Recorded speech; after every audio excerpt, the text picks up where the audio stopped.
Siyathokoza makhosi amakhulu, ngiyanamukela kumakhosi onke TV. Siyaphila, ngiyabonga ukuba nani. Ngangizedlozi namhlanje ngizokhuluma ngamandawe, futhi kuzoba itopic yesibili ezobe ithinta amandawe. Amandawe sichazileke eklasini lokuqala ukuthi isizwe sabantu ngendlela esichaze ngayo, ingakho kubalulekile ukuthi ulandele, ingakho kubalulekile ukuthi usubscribe uzokwazi ukuthi okay ngigcine la. Nganzethongo, amandawe, umoya wabantu abadala, umoya wedlozi. Ngizosho njalo kodwa ngithi angizokhuluma ngo-part 2 namhlanje ngoba abanye amaklasi ngiwafakile ngala. Nganzedlozi, amandawe umoya ofika ukhetha ingane ngoba idlozi lihamba kakhulu ngesimo sokuthi uma uzaleka ilo elifele likuthathe kuqala.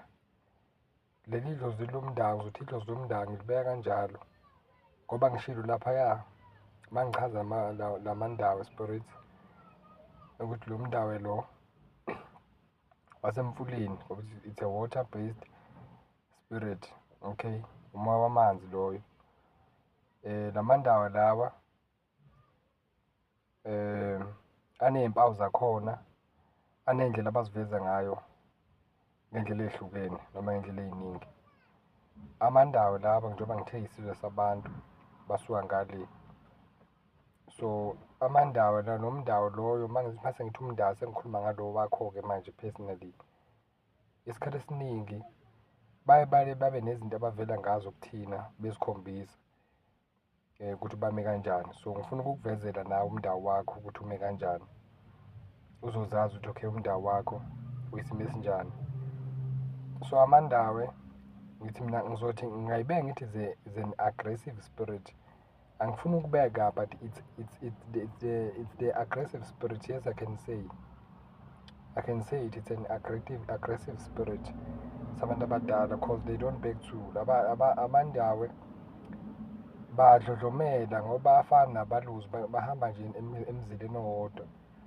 Ngisho njalo ngoba umndawo wakho uma ungayazi uthintwe ungazi wenze lutho ukubangela iy'nkinga ngoba nomathi usulungiselile still uzokubangela iy'nkinga lowo mndawo loyo, kodwa uyakwazi ukuza nexazululo. Yingakho umndawo ulungiswa, yingakho umndawo uthintwa phela ulungiswe ngendlela. Umndawo osiyami ujulile nawo muhle kakhulu ngoba kuwo wonke imikhuleko oyenzayo usuke umndawo ukhona lapho. Noma ngathi uyaphi, noma ungaya entabeni, uye emfuleni, uye olwandle, noma ungayaphi umndawo usuke ulapho. So you cannot run away from umndawo. Umndawo khumbula uphethe amanzi wonke. Uma uphethe amanzi, yingaki indawo ukuthi uma uzibheka amanzi azinawo, ngoba ngisho ungaya entabeni ngaphansi kwentaba khona amanzi. Akukho la kungekho khona amanzi, ugeza ngamanzi, uphuza wona. And if there's no water, there's no life. Umndawo nkosi yami uyalungiselwa idlozi elikhalayo. Why ngithi idlozi elikhalayo? Ngoba iningi lethu lisifake kwezinye izinto noma lisifake kwezinye iy'gaba ngesimo somzimba eliza nabo. Yingakho ubona injida lapha, lo red ovele laphaya noma lo maroon uvezela umzimba bomndawo ubhene nabo.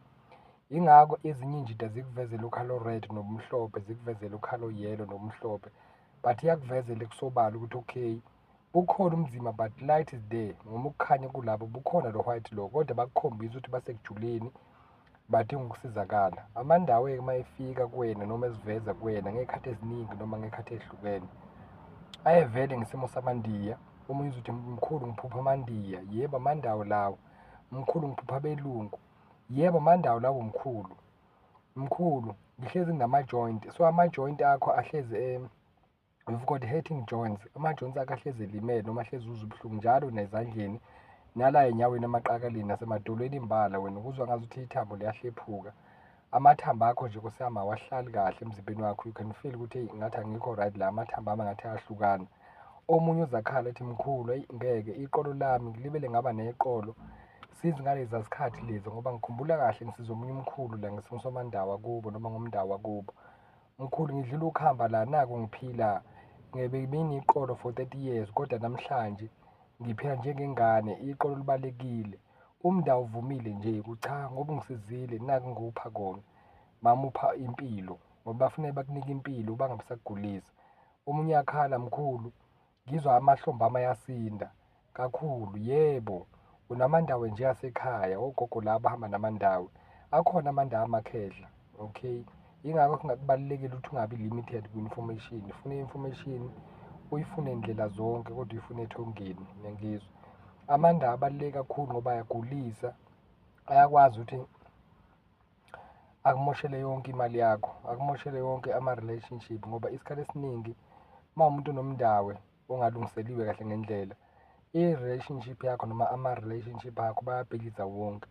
Omunye uyasho uyakhala ukuthi mkhulu, mina sengilala ngazi nabafana abangaki, angisathandi. Omunye ngase ngilana amantombazane amangaki, angisathandi. Ushintsha amantombazane left and right, umndawo ujulile. Uyafuna ukuthi ulungisele, ubuye kahle, uziphathe kahle, ngoba wonke umndawo ufuna ingane yabo ukuthi ihambe ishintshe amantombazane noma ishintshe abafana. There's no such. Omunye yazi mkhulu, kade ngizama ukulungisa isimo samandawo. Umndawo uyasikhethela umuntu wabo, ngoba nawo umndawo ukhumbule ukuthi umndawo uwamakhosi azimele, amakhosi azimele wodwa. Nawe unobukhosi obujulile amandawo. Bangabe ungakwazi lokho, awukwazi lokho. Hhayi sonke vele sonika information. Amandawo abalulekile ngoluzethongo ukuthi uwalungisele, asho ukuthi uxhamazele, kodwa kubalulekile amandawo uwalungisele, ngoba amandawo ahamba nethunya phakathi, amandawo ahamba namanono. Khumbule phela idlozi zasemanzini, they are so very clean lamandawo. So yonke into oyenzayo, into oyithintayo, abadingi ukuthi ibe clean. Ngiyangizwa ngenze idlozi. Uphupha lebhayi leli lebhubesi elimhlophe nokubovu, kodwa leli lidominate ngo-white. Still kusewumndawo loyo. Ngivezelwa imfihlo, ngivezelwa imfihlo yasekhaya, idlozi lasekhaya lingivezelayo. Still sewumndawo loyo, nabelungu namandini njengoba ngichazile, bakukhombisa ukuthi isizwe sabo, noma baqhamuka kusiphi isizwe, noma beze kanjani kuwena, ngoba phela umndawo ufuna ukuziveze kuwena ukuthi mina ngize kanje kuwena, ngaba kanje ukuze ngibe ngene kuwena. Noma kungani ungangena umndawo wasekhaya obungahlobene nami, cause phela it's a foreign spirit umndawo njengoba hlezi sichaza, uma ulandela amavidiyo asekhaya. Ngiyangizwa nganzomsamo. Kubalulekile kulo mndawo ukuthi ulungisele, kodwa uyagulisa nkosi yami, ukushintsha nama-moods, uyaba nama-mood swings, la uthi kanti ungenalutho khona, umuntu usumgqugqulele, usucasukile. Umndawo nje nkosi yami ulimaza izinto ey'ningi, ngoba uhamba ukufaka ejele, uyakwazi ukwenza lokho umndawo, ukufaka ejele uphinde ukukhiphe. Uyakwazi ukuthi omunye athi mkhulu, mina ngixoshwa ngapha nangapha, ngithola umsebenzi ngixoshwa, ngithola umsebenzi ngixoshwa. Umndawo uyakwenza lokho nganzethonke. Umndawo idlozi elikhulu elithanda ukuthi liyiphathe yonke le moya, lithanda ukuthi liyiphathe yonke le moya, ngoba umndawo isikhathi esiningi ufuna ukuziveza kuyo wonke ama-spirit akini. Wonke ama-spirit akini umndawo uyathanda ukudominate, uziveze, ngoba umndawo idlozi langale. So ufuna ukuthi lo mndawo lo ulungise ukuze ukwazi ukuthi bahambe nawe kahle. Omunye umuntu uyakhala ethi mkhulu, ngihlushwa idlozi. Yebo, idlozi liyakuhlupha mkhulu, kodwa le dlozi leli liyakhuluma lithi uma ungasilungisela umndawo wethu sokwazi ukuhamba nawe. Uyabona nokuthi ijula kanjani isimo samandawo, amandawo spirit abaluleke kakhulu. Ngangihlukanisile kunini, ngathi khona amandawo asentabeni, amandawo aphezulu, ngathi nakhona amandawo angishashayo emfuleni, amandawo alapha olwandle. Amandawo ahlukene kaningi, kodwa athinta isimo samanje. This is why we call it a water-based spirit, okay? Bafuna balungiselele amandawo ngendlela efuna balungisele ngayo. Amandawo lawa uyakwazi ukuthi uwalungisele, uma walungisele kumele lapho ongcolile, ayakwazi ukukuyeka ungene lapho uzuqede yena uthotho nawo awekho lapho lamandawo. Still usho uma ubuya aphinde abhubhise yonke into yakho. Kubalulekile-ke usihamba kulamandawo lawa, uthole umuntu onabaluzi bemvelo ngendlela ozokulungisela, ngoba umndawo lo akazi umuntu ukulungisela mangenawo abaluzi, kuba nzima kakhulu, ngoba lo mndawo lo uhamba nabaluzi nethunya. Yingakho ngithi mina zonke iy'ngane zami zizangala emakhosini ziphethwe abaluzi. Kuba lula-ke manje ukuthi uthinte umndawo wakho, ngoba vele nobulozi basekhaya njengoba bekuthume ngala, hhayi wonke umuntu uzoya kuyena ngesimo sokuthi umbathe isimo sobulozi. Ubulozi buyamkhetha umuntu, yingakho niza la kumina abaningi. I'm not a perfect one, kwangiyazi ukujula kangakanani ukubathela amathongo. Ngiyawabonga amandawe aniphethe, ngoba amandawe ayakwazi ukunikeza iy'xazululo zokuthi yena yini ufuna ukuyenza uma kusuka manje. Ngiyangizwa nganzethongo. Umndawo ulungiseni nganzedlozi, ungaxhamazeli. Umndawo hamba ufuneke ubarola, abanye basho njalo. Umndawo hamba uyowulanda uhlane nawo. Asazi uma sefika leso sigaba leso ukuthi isimo sobe sesinjani, kodwa kubalulekile ukuthi umndawo ugeze. Umndawo uyagezwa nkosi yami, uyahlanjulula.